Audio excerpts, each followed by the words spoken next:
జగన్ అక్రమాస్తుల కేసులో ఒక పెద్ద కేసు కొట్టివేత దిశగా నడుస్తోందని చెప్పాలి.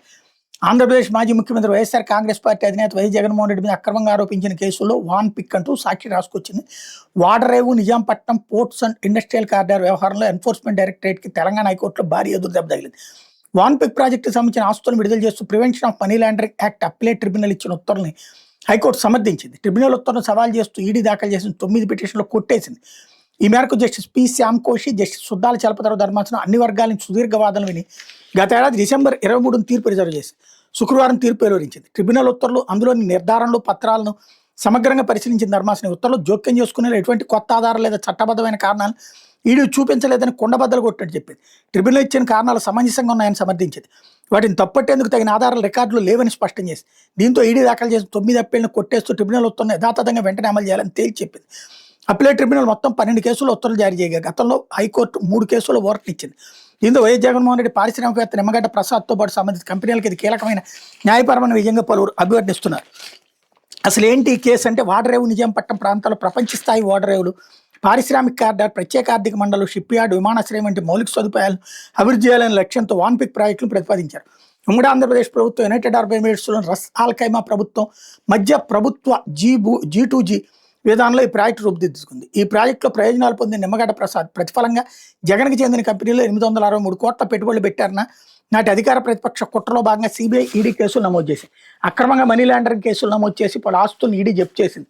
ఈ జప్తు ఉత్తర్వుని అడ్వకేటింగ్ అథారిటీ సమర్థించడంతో జగన్మోహన్ రెడ్డి, నిమ్మగడ్డ ప్రసాద్ సహా కంపెనీలు అప్లేట్ ట్రిబ్యునల్ ఆశ్రయించాయి.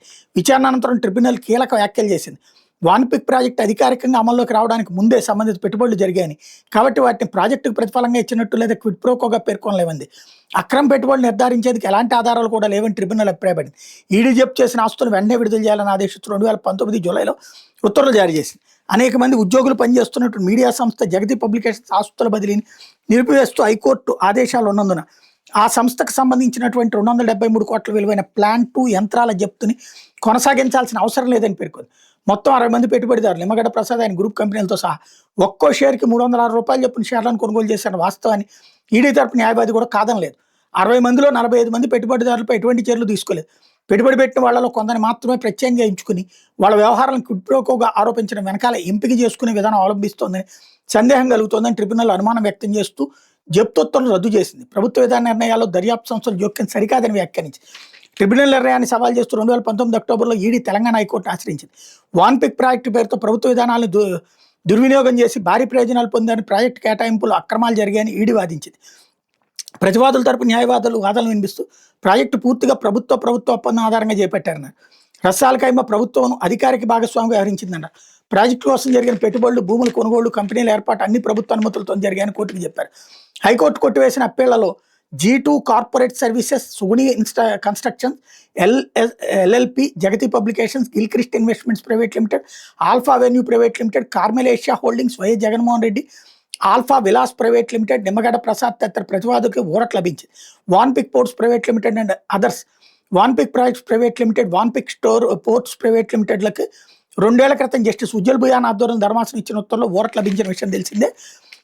వాన్ పిక్ ప్రాజెక్టులో రస్ ఆల్ ఖైమా ప్రభుత్వంతో ఉమ్మడి ఆంధ్రప్రదేశ్ ప్రభుత్వ ఒప్పందం కింద ప్రారంభించిందన్న వాదనలు రికార్డులో ఆధారాలు ఉన్నాయని, పరిశ్రమల అభివృద్ధి కోసం ప్రభుత్వం నేరుగా చర్చలు జరిపి ఒప్పందాలు కుదుర్చుకోవచ్చు అని గుర్తు చేసింది. వాన్ పిక్ ప్రాజెక్టుకు సంబంధించిన పలు అంశాలు సిబిఐ ఈడీలు విధాన నిర్ణయాలను కూడా నేరపూరిత చర్యలుగా చిత్రీకరించే ప్రయత్నాలు చేశాయని వ్యాఖ్యానించింది. ప్రభుత్వం తీసుకున్న ఆర్థిక పారిశ్రామిక విధాన నిర్ణయాలు దర్యాప్తు సంస్థలు తమ అభిప్రాయాలతో భర్తీ చేయలేవని పేర్కొంది. ప్రభుత్వానికి విధానపరమైన నిర్ణయాలు తీసుకునే స్వేచ్ఛ ఉంటుందని స్పష్టం చేసింది. అంతేకాకుండా అవగాహన ఒప్పందంలో ప్రతి అంశం తుది ఒప్పందంలో యథాతథంగా ఉండాల్సిన అవసరం లేదండి. భారీ మౌలిక సదుపాయాల ప్రాజెక్టులో పరిస్థితులకు అనుగుణంగా మార్పులు సహజమని అభిప్రాయపడింది. అడ్వకేటింగ్ అథారిటీ పలు కీలక పత్రాలు, వాదనలు సరిగా పరిశీలించలేదండి.